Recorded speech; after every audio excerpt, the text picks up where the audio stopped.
Дратівливість і стрес можуть охолоджувати сімейні стосунки. Поповнюйте рівень магнію за допомогою Магнікум. Магнікум – гармонія сімейних стосунків.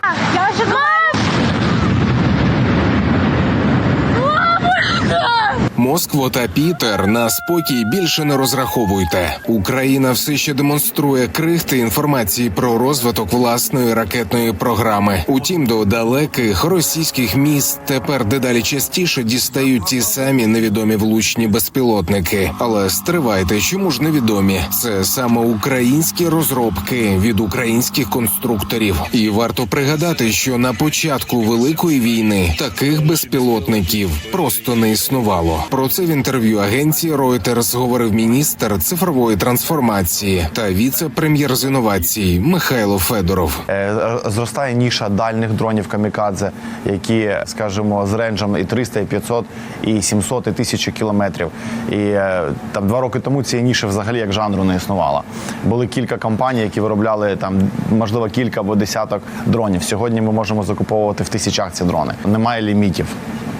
Чим більше буде фінансування, тим більше ринок готовий виробляти. Тобто сьогодні там на ринку як мінімум є до 10 компаній, які здатні між собою конкурувати, виробляти продукт, який буде долітати і до Ленінградської області, до Московської області. І лише одна з цих 10 компаній є державним виробником. Решта – приватні підприємства. На відміну від країни-агресорки, де і ударні, і розвідувальні безпілотники під цілковитим контролем державного виробництва. Міністр каже про 300 тисяч інженерів, які були в Україні на початку великого вторгнення, про їхній вклад у побудову сучасного оборонного комплексу і про необхідність переходити від закупівель із Китаю до створення власних запчастин. Вони відкривають нові заводи, нові виробництва. І тому я думаю, що якщо ми продовжимо таку тенденцію, то на кінець цього року в нас буде багато компаній, які більше ніж 50% комплектуючих локалізували. У Мінцифри стверджують, що торік законтрактували 300 тисяч безпілотників, з яких 100 тисяч уже передали на фронт. Впевнені, що впродовж 2024-го до війська обов'язково надійде і той самий обіцяний президентом 1 мільйон FPV-дронів. Але лише кілька днів тому головний редактор інтернет-видання «Цензорнет» Юрій Бутусов заявляв, що за 1,5 місяця нового року держава досі не перейшла до закупівель. Минуло 38 днів з початку 2024 року.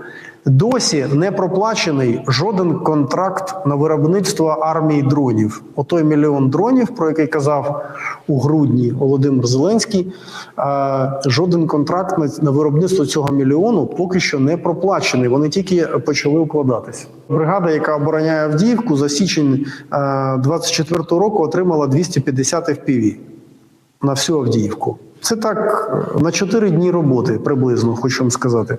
Так, якщо лайт режим. Але ЗСУ не можуть чекати, а надто в умовах постійного браку боєприпасів. Ворог кидає на Авдіївський напрямок не примусово мобілізованих водіїв автобусів, а навчених спецпризначенців та десант. Про це повідомляють у Таврійському угрупованні Сил оборони України. Основна стратегія росіян – взяти під контроль одну з ключових трас біля Авдіївки і перерізати військову логістику. Про це, а ще про особливості битви за місто в етері Радіо НВ розповідає ветеран російсько-української війни, науковець Євген Дикий. Бої в Авдіївці абсолютно страшні, але загалом в цілому для нас вигідні. Оскільки там дотримується дуже вигідне для нас співвідношення втрат в сенсі оцієї жахливої воєнної арифметики. Бо війна – це в першу чергу про те, хто кого скільки вбив, на жаль. От треба розуміти ці речі, це саме ключове. Але по мірі того, як бої стають дедалі більш саме щільними, контактними, це вже бої такого типу, як були в Бахмуті та Солидарі наразі. Тобто це бої саме за кожний окремий будинок, буває, що за різні під'їзди одного будинку. Відповідно, в таких боях співвідношення втрат вже стає менш так. Якщо ще недавно було співвідношення 1 до 10, навіть 1 до 12, наразі воно вже міняється. Воно все одно на нашу користь, але це вже не настільки, скажімо, вигідно, як було до того. Сигналом виводити контингент з Авдіївки буде саме те, що вони вийшли до траси. От не будемо зараз вангувати, скільки це, через скільки днів це трапиться, але я ж кажу, якщо не трапиться якогось дива, тобто там не з'явиться раптом дуже велике підкріплення. Обидва фактори, які, власне, визначають, чому ми швидше за все будемо змушені залишити Авдіївку. Через провалену мобілізацію і через снарядний голод. Оце два фактори, які взагалі зараз визначають ситуацію на фронті. Чесно кажучи, я б ризикнув сказати, що в нас після 22-го року в нас настільки складної ситуації не було.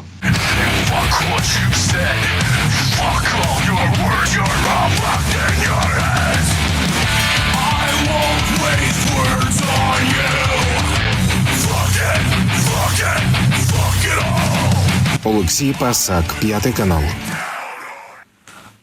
Минуло більше доби, а нікого ще не затримали. Польська поліція взялася розслідувати інцидент біля пункту пропуску Дорогуськ. Група польських фермерів розсипали зерно з українських фур. Посольство України у Варшаві обурене. Фермери не мали права цього робити. До речі, зерно прямувало до Литви. Дипломати закликали до негайного розслідування, а польська влада здебільшого й досі відмовчується. А це вже злочин. Група польських фермерів розсипали зерно з українських фур просто на дорогу. Поводилися агресивно, кидалися на самовидців подій, намагалися завадити запису відео. А для чого то ви робите? Не нагрівай, курва! Не нагрівай! Та ніхто не нагрівай!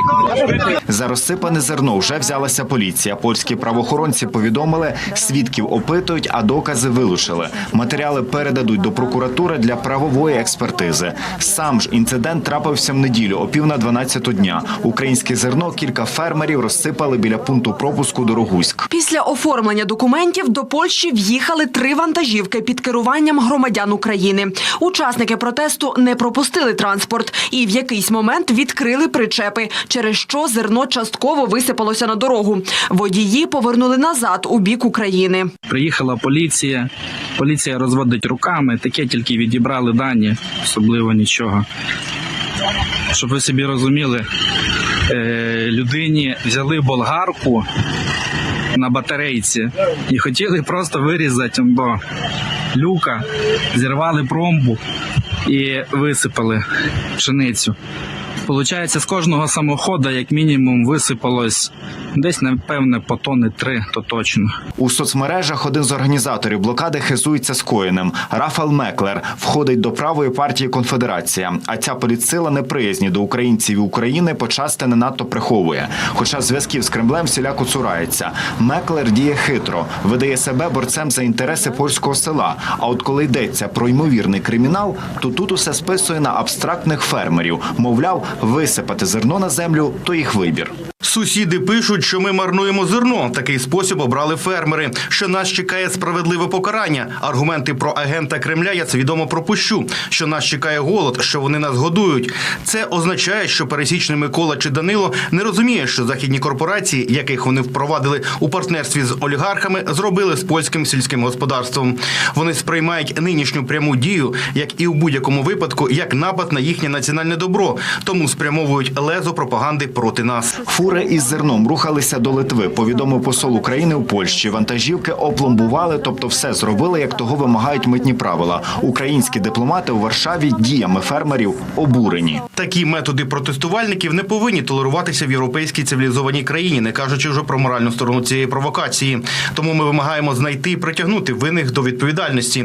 Польські органи влади мали б рішуче відреагувати в правовому полі на цей ганебний і образливий для українців і більшості поляків злочин і не дозволити подібних варварських дій у майбутньому. Проте реакція польської влади вийшла дещо специфічною. Уряд хоче ще прискіпливіше перевіряти зерно з України, яке їде транзитом через польську територію. Мовляв, здебільшого збіжжя справді прямує до Німеччини, але потім знову повертається до Польщі, вже під виглядом європейського зерна. Все збіжжя, яке йде сьогодні через кордон Україна-Польща, це транзит. Перший запобіжник – це накладання спеціальної пломби яка накладається митним органом і знімається на кордоні Польща-Німеччина. Другий – це митний супровід, тобто машина митниці супроводжує вантажівку. У нас є інформація, машини стоять до Рахуську, оформлені митниками польськими, але вони не чіпляють пломбу і не випускають машини за територію, тому що вони бояться, що старейкарі зроблять те, що зробили, те, що ми всі бачили по відео.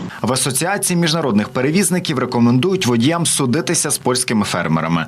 А в українському уряді зазначили, поважають цивілізовані методи відстоювання власних прав польськими фермерами. Але розсипання зерна таким точно не назвеш. Вже 2 роки повномасштабного вторгнення українські аграрії працюють під постійними ворожими обстрілами, зазнають величезних збитків. Вони здобувають це зерно надзвичайно важко і часом ціною свого життя. Окремо хочемо зазначити, ми абсолютно впевнені, що такі випадки не зможуть вплинути на нашу спільну боротьбу і на велику підтримку польського народу, яку ми відчуваємо протягом 2 років у війні проти російського загарбника. Останніми тижнями країни Євросоюзу, зокрема і Польщу, сколихнули фермерські протести. Мають претензії до політики ЄС у цій галузі. Знову заходилися блокувати і низку пунктів пропуску на кордоні з Україною. Ми на кордоні у Дорогуську. Триває протест. Протест, який триватиме ще доколи. До 8 березня, а може й довше. І плануєте тут бути щоденно? Так. Маємо 5 напрямків, які блокуються польськими фермерами на території Польщі, що ускладнює рух в першу чергу для вантажних транспортних засобів. На щастя, для інших категорій транспорту вони не обмежують рух. Власне, це легкові автомобілі та автобуси. Через блокаду на кордоні вже застрягли понад 2000 українських фур. Сергій Барбу, 5 канал.